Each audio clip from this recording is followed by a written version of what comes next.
कुरान शरीफ का ज्ञान दाता अपने पैगंबर हजरत मोहम्मद को कह रहा है और किसी अन्य अल्लाह अकबर अपने से अन्य खुदा की अन्य अल्लाह की जानकारी दे रहा। देखिए अब हम यहां तक पढ़ चुके हैं कुरान शरीफ सूरत फुरकानी 25 और हम आयत नंबर यहां पर आगे हैं।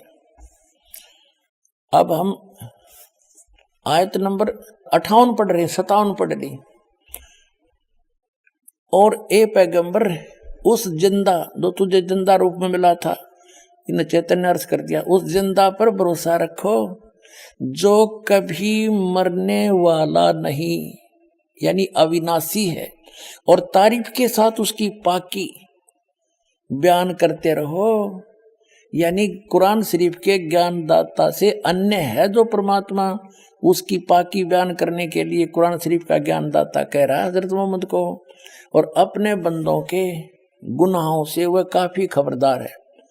ये तो वो खबरदार यानी खूब जानता है तुम्हारे सबको जो जैसा करता है। और ये वही है जिसने 58 पढ़ दी, 59 आयत है, जिसने आसमानों और जमीन और जो कुछ उनके बीच में है सबको 6 दिन में पैदा किया, फिर तख्त पर जा बिराजा, तख्त पर जा बैठा। वह अल्लाह बड़ा, वो अल्लाह अकबर है, वो अल्लाह कबीर है, वो अल्लाह बड़ा है, रहमान है, दयालु है।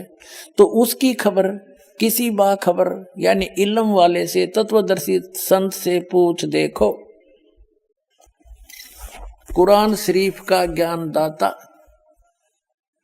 यहां इसने स्पष्ट कर दिया है कि मैं नहीं जानता उस अल्लाह अकबर बड़े भगवान, उस महान परमात्मा की, कंप्लीट गॉड की, ग्रेट गॉड की जानकारी मुझे नहीं है, वो तत्वदर्शी संत से पूछ लो। इससे कुरान शरीफ का सारा ज्ञान समझ में आ जाता है कि जो इसने अपने सत्र का ज्ञान दिया है उसमें चाहे इसने मांस खाना लिख रखे हो, चाहे कुछ भी खाना बता दिया हो, ये अल्लाह अकबर का आदेश नहीं है, ये तो कुरान शरीफ के ज्ञानदाता का आदेश है। इसका पालन करने से परमात्मा का, अल्लाह अकबर का विधान टूटता है, क्योंकि उस अल्लाह अकबर ने तौरात नामक पुस्तक के उत्पत्ति ग्रंथ में स्पष्ट कर दिया, 6 दिन में जिसने सृष्टि रची उसमें आदेश दे दिया है कि कोई भी प्राणी, ना मनुष्य ना अन्य प्राणी, जैसे पृथ्वी पर रेंगने वाले चौपाए पशु, जलचर, हवा में उड़ने वाले, ये कोई मांस नहीं खाएगा। थोड़ी सी झलक दिखाता हूं। पुण्यात्माओं, ये तत्व ज्ञानहीन प्राणी आपको विचलित कर देंगे कि बाइबल में तो मिलावट है, और ये भी कहते हैं फिर वो कि हम तो इन 4 पुस्तकों पर ईमान रखते हैं, 4 होली बुक पे, तौरात, जबूर, इंजिल और कुरान। इन 4 पवित्र पुस्तकों को तो मानते ही हैं, पवित्र तौरात, पवित्र इंजिल, पवित्र जबूर, पवित्र कुरान शरीफ और या कुरान मजीद को, इसको तो मानते ही हैं, इसको तो कोई नकारा कर ही नहीं सकता। तो पहले आपको वो आसमानी किताब तौरात से दिखाएंगे सृष्टि उत्पत्ति। ये देखिएगा, ये आसमानी किताबें ये इकट्ठी जल्द की गई हैं, तौरात, जबूर, इंजिल। अब देखिएगा,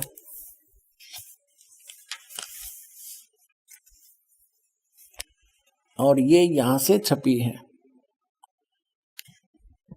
बेंगलोर से।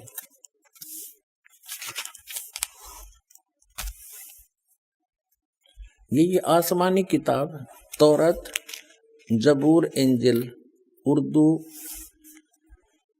स्क्रिप्ट्स, ये यहां से, ये देखो,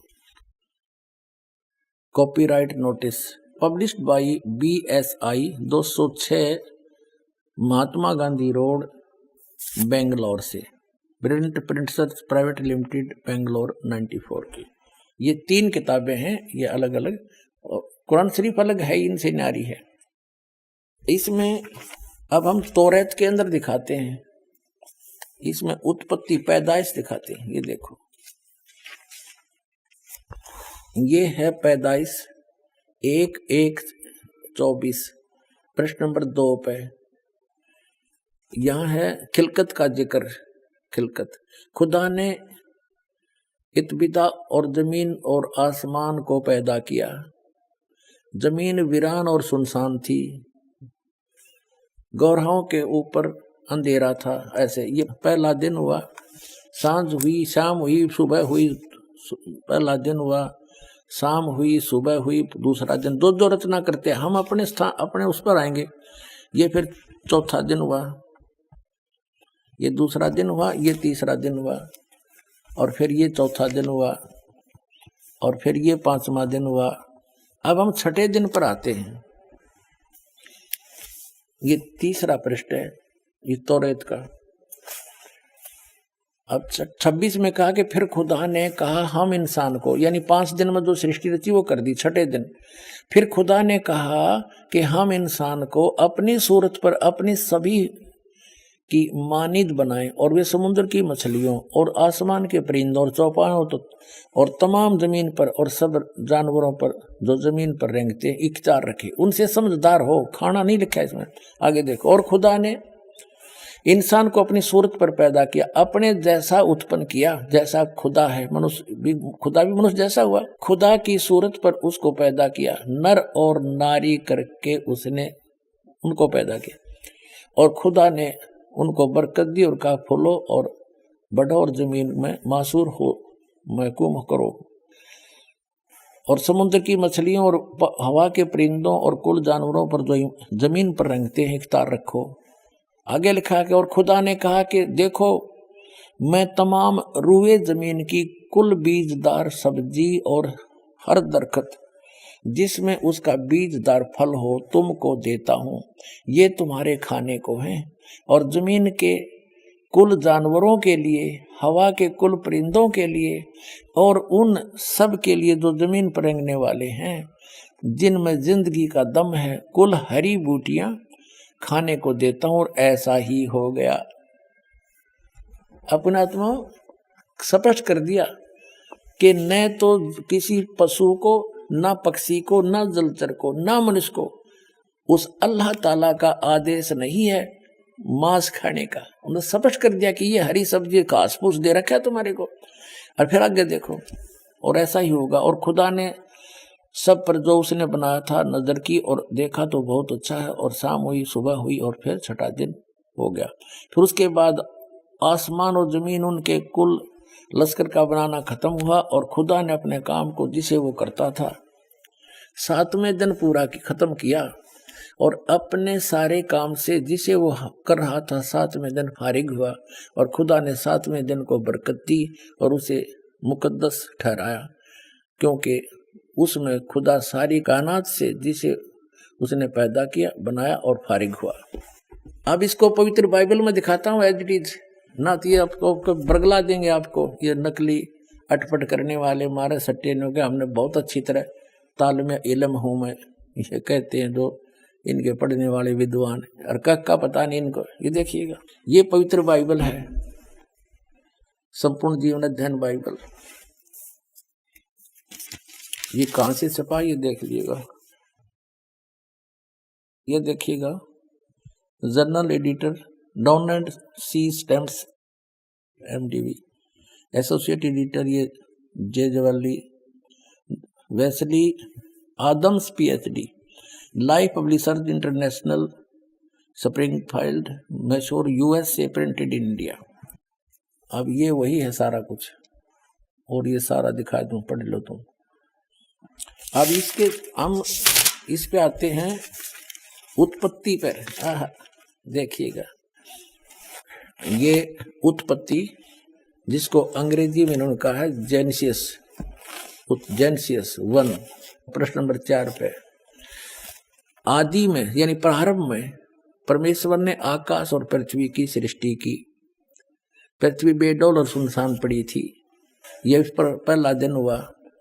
फिर परमेश्वर ने जो कहा, जल के बीच एक ऐसा अंतर हो कि जल 2 भाग हो जाए। सारा कुछ क्या, सांझ हुई, भोर हुई, फिर दूसरा दिन हो गया। फिर सांझ हुई, भोर हुई, तीसरा दिन हो गया। हमने अपने मतलब की बात लेनी। ये चौथा दिन हो गया, सांझ हुई, भोर हुई, फिर चौथा दिन हो गया। अब हम ये 5वां दिन हो गया, प्रश्न नंबर 5 पर आ गया। ये सांझ हुई, भोर हुई, 5वां दिन हो गया। अब छठे दिन ये आ गया, छठा दिन। ये छठे दिन में चल पड़ा। इस प्रकार परमेश्वर ने पृथ्वी की जाति जाति के वन पशुओं को और जाति जाति घरेलू पशुओं और जाति जाति की भूमि पर सब रेंगने वाले जंतुओं को बना, और परमेश्वर ने देखा अच्छा है।